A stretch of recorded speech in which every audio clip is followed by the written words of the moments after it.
sabemos que o nosso universo atual ele tem uma complexidade estarnecedora, desde até uma simples molécula de água, igual dizia o Dr. Enéas. E será que esse universo teria sido criado? No vídeo de hoje, a gente vai passar por alguns níveis, que eu chamei de níveis, algumas partes do vídeo, que vai desde o nível humano, o nível universo, o nível do planeta Terra, tá?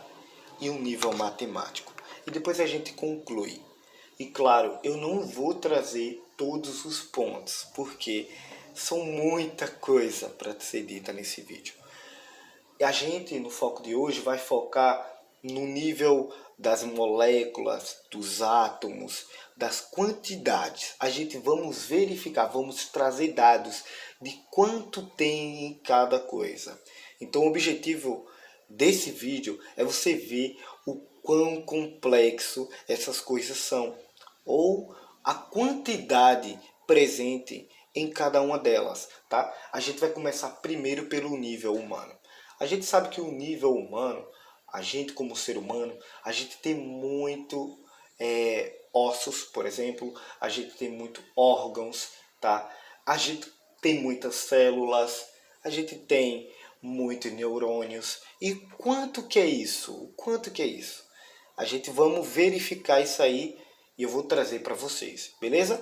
Primeiro, vamos começar pela quantos átomos. Átomo é a menor partícula que a gente conhece, tá? Quantos átomos tem no corpo humano, tá?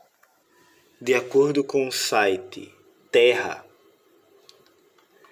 o nosso corpo ele tem a quantidade de átomos impressionante, tá? 7 trilhões de átomos. É o número 7, seguido de 27 zeros à direita, tá? É um número astronômico. Nosso segundo questionamento é sobre quantas células tem um corpo humano. E tem aproximadamente 10 trilhões de células. É um outro número astronômico. Nosso terceiro questionamento vai ser sobre quantos neurônios existem no nosso corpo, mais precisamente no cérebro.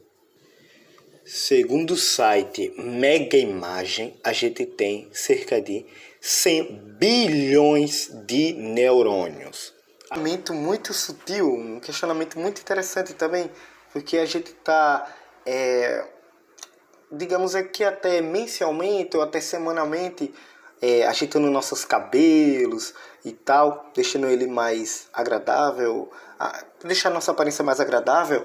Então, quantos cabelos será que existem no nosso corpo? Segundo a Sociedade Brasileira de Dermatologia, a gente tem cerca de 100 mil fios de cabelos, tá? E por dia, cerca de 100 a 200 fios de cabelo caem, tá? Essa quantidade certamente pode aumentar ou diminuir dependendo de pessoa para pessoa, tá bom? Agora, uma curiosidade muito boa é que a gente tem inúmeras proteínas no nosso corpo, tá? A gente não vai focar nesse ponto. Mas cada proteína ela é formada por aminoácido, tá?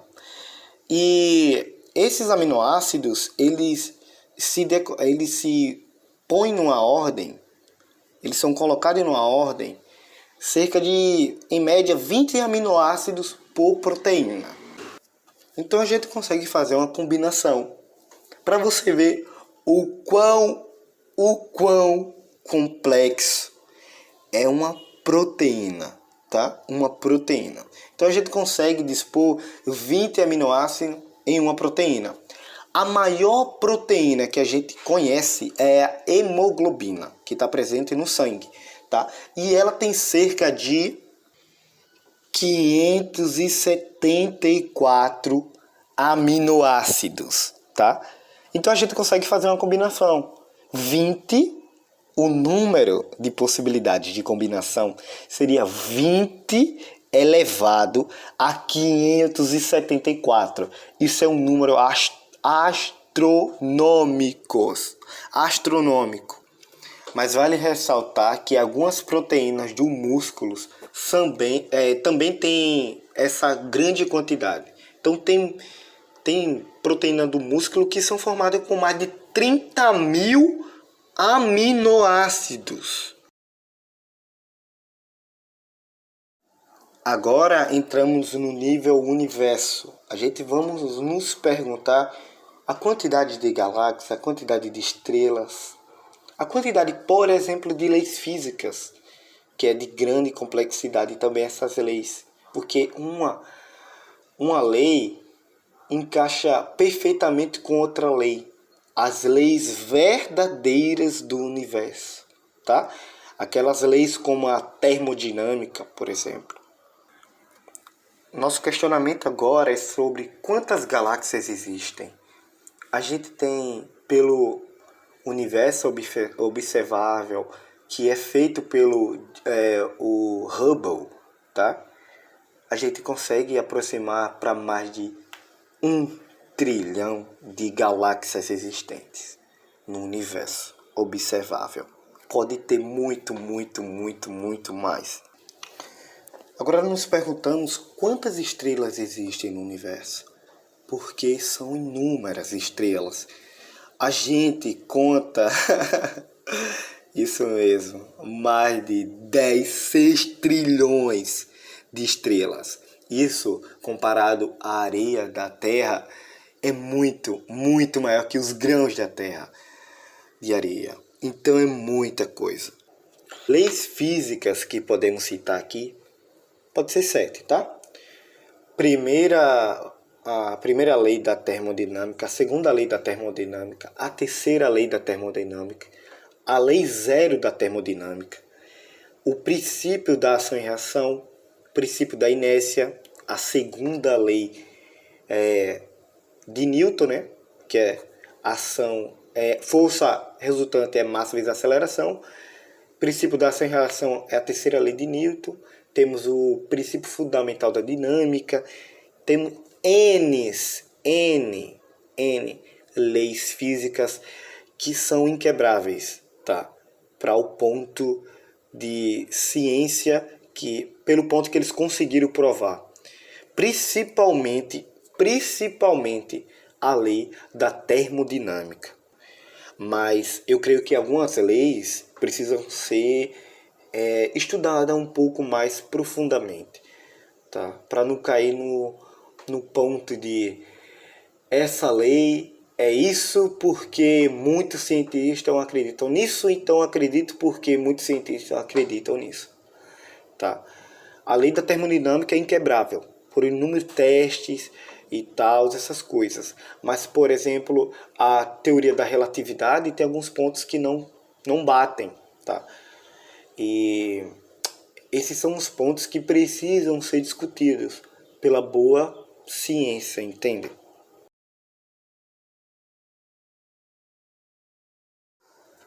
Agora entramos no nível do planeta Terra, tá? Vamos analisar a quantidade de coisas que temos no nosso planeta Terra. E vamos começar com a quantidade de árvores. Claro que hoje o desmatamento tem sido frequente, então a possibilidade de ter havido árvores, a quantidade maior de árvores, antigamente é certeza, tá? Então a quantidade de árvores que a gente tem, esse dado é de 2022, tá? É de 3 trilhões de árvores, que faz um papel extremamente importante para o nosso planeta, que é a captação do CO2 e a liberação do O2. Nosso próximo questionamento é sobre quantas espécies de animais existem no planeta. E a estimativa é de 10 a 50 milhões de espécies até agora. E os cientistas, classificaram cerca de 1,1 milhão de espécies. E claro, pode ter inúmeras outras, porque a gente ainda não... A gente explorou por exemplo, o oceano, muito, muito, muito, muito pouco. Então pode ter muito, muito, muito mais espécies. E quem sabe até nas florestas também, sabe? Então pode ter outros tipos de espécies. Agora eu trago um questionamento muito massa. Quantas bactérias existem, tá? A bactéria, a gente costuma às vezes ficar doente e tal, ter que tomar antibiótico, mas a bactéria, ela é de extrema importância. A gente tem uma composição no nosso corpo de milhões, trilhões de bactérias de extrema importância. Se você tirar a bactéria, você morre. Literalmente isso. Então a bactéria, além do nosso corpo, além da presença que está no nosso corpo, ela é de extrema importância para o universo, para o nosso planeta. Tá? Os outros planetas por fora, eu não sei necessariamente se existem bactérias. Mas o nosso planeta ele é especial, porque ele tem uma quantidade estarnecedora de bactérias. É isso aí que você está vendo. Ele tem 5 vezes 10 elevado a 30. Sabe o que é isso? Eu vou mostrar para vocês. Eu vim aqui no Python para mostrar para vocês o quão grande é esse número, tá? Espero que esteja claro para vocês. Aqui eu vou rodar o código. É esse número daqui. Tá vendo? Deixa eu contar se tá certinho. Tem 6 aqui, aí possivelmente tem 30 mesmo. Então tá certinho. Alguém fala esse número para mim, por favor? E fica aqui o nosso questionamento. Quantos protozoários existem? Quantos fungos existem? Percebe que a gente pode fazer inúmeras perguntas e a gente vai chegar em valores astronômicos? Além desses valores astronômicos, a gente também, quando analisa cada uma dessas coisas, a gente vê a complexidade e vê o quão o negócio mais simples, entre aspas, não é simples, tá? Então é muito, muito, muito impressionante. E a gente vai chegando num ponto principal. Será que existe um criador por trás disso? No nível matemático, eu queria perguntar e saber quantas fórmulas será que existem na matemática. A gente se depara com fórmulas no ensino médio, no ensino superior, e é uma dúvida até que legal. Quantas fórmulas matemáticas existem? Porque a matemática está aplicada a tudo, tá? Tudo tem matemática. Tudo. Desde uma caneta. Ah, mas eu não usei matemática. Você usou. Indiretamente você usou matemática, tá? Qualquer objeto, qualquer forma, qualquer elemento vai usar matemática, tá? Então, é de extrema importância. Só que tem um questionamento, ou melhor, tem um ponto muito interessante que eu parei para analisar e eu quero trazer para vocês. É a parte de quantos números infinitos a gente tem na matemática. Eu parei para analisar isso e ver se tem alguma relação, porque esses números infinitos são números que a gente usa, vamos dizer assim, eu ia falar diariamente, mas a gente usa quando a gente está na escola, quando a gente está na faculdade, tá? E ele encaixa nos nossos cálculos, mas é de grande importância, é de muita importância esses números. Por exemplo, o número π. O número π é um número de grande importância. Ele é aplicado, por exemplo, no comprimento de uma circunferência ou também numa área de um círculo, tá? E geralmente ele é usado também para outras coisas. Então o π é de grande importância. Ele é 3,14, 15, 92, 65, 35, 89, 79, 32 e assim sucessivamente até o infinito. Até o infinito. Esse é o primeiro número que a gente tem, infinito. Agora a gente se depara com o número de Euler. É um número que é usado muito no superior e tal. Acho que talvez até no ensino médio, tá? O número de Euler é um número também infinito. Ele é definido por 2,7182, 81, 82 e assim infinitamente. Esse é o nosso segundo número. E por último a gente tem o número φ, que ele está presente na natureza em diversos locais. A gente consegue analisar esse padrão, tá? O número φ é o número 1,6183 e assim infinitamente. É um número de grande importância para a matemática. E um caso, por exemplo, como que a gente acha esse valor? Seria você pegar 1 mais a raiz de 5 e dividir por 2, tá? Cara, é um número astronômico, infinito. É um número infinito. É o terceiro número da matemática. Agora eu trago a reflexão. Por que será que não tem o quarto número infinito? Por que será que não tem o quinto número infinito? O sexto número infinito? Cadê esse número infinito? Só tem 3 números infinitos? Poxa, o Deus da Bíblia é um Deus triuno. E os 3 são infinitos. Os 3 em um só. Os 3 que remetem a um ser infinito. Esse é o Deus da Bíblia. Será que ele poderia ser o Criador? Eis a questão. A gente está vendo números astronômicos. A gente está vendo números infinitos na matemática que encaixa perfeitamente com o mundo atual. Poxa, que lindo! Já dizia o matemático indiano Ramanujan.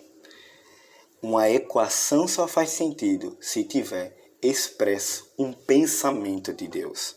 Esse é um matemático indiano que, para quem não conhece, ele tem um filme dele e retrata um pouco melhor, que fala que ele ouvia vozes, ele não tinha formação, ele ouvia vozes e conseguiu fazer cálculos de extrema complexidade, que hoje é usado em muitas coisas. Ele ajudou no teorema dos números, ele ajudou em séries de sequências e, nossa, top, muito bom. E essa é uma frase, um marco que ele falou e trouxe pra gente.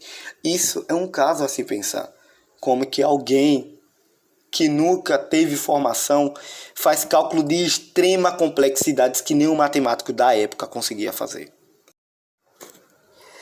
Depois desse tanto de coisa, desse caminho, nível humano, nível universo, o nível do planeta Terra, o nível matemático, a gente pode falar de outras inúmeras coisas, como eclipse solar, porque a distância da Terra ao Sol é 400 vezes maior que a distância da Terra à Lua, e por consequência a Lua é 400 vezes menor que o Sol. Então quando a Lua está na frente da Terra, entre a Terra e o Sol, tem eclipse solar. Tá? Então isso é de uma capacidade infinita. Tá? Que ser é esse? Quem é ele? Tá? Qual é o ser que por grandiosidade faz um planeta Terra ter uma camada, um campo magnético? Porque o Vênus não tem campo magnético. Marte não tem campo magnético. Se a Terra não tivesse, a gente estava morto. Porque o campo magnético ele serve para dissipar, tirar mudar a direção dos raios solares. Então é de extrema importância o campo magnético. Tá? Então é de uma complexidade estarrecedora. Tá? Se a gente, por exemplo, tivesse uma força nuclear um pouquinho maior, a gente não teria hidrogênio. Se a gente tivesse uma força nuclear menor, a gente só teria hidrogênio. Se a gente tivesse uma gravidade um pouco maior, outra coisa, menor, destruiria o universo. Então, a gente tem um ser, alguém que arquitetou isso, porque é tudo perfeitamente arquitetado, pensado, tá? Tudo no seu devido lugar e de uma complexidade impressionante. Isso é um pouco do pouquinho da complexidade do universo. Na verdade, o seu corpo já é um pequeno universo. Porque aí tem uma complexidade imensa, tá? Além da complexidade, tem as suas especificações. Porque nada é feito por acaso. Cada um tem tem o seu objetivo, tá? Isso mostra, a gente conclui-se que o nosso universo foi planejado e arquitetado. E eu quero deixar para vocês uma palavra que se encontra em Salmos 147, o versículo 5. Escute o que a palavra diz. Grande é o nosso Senhor e de grande poder. O seu entendimento é infinito.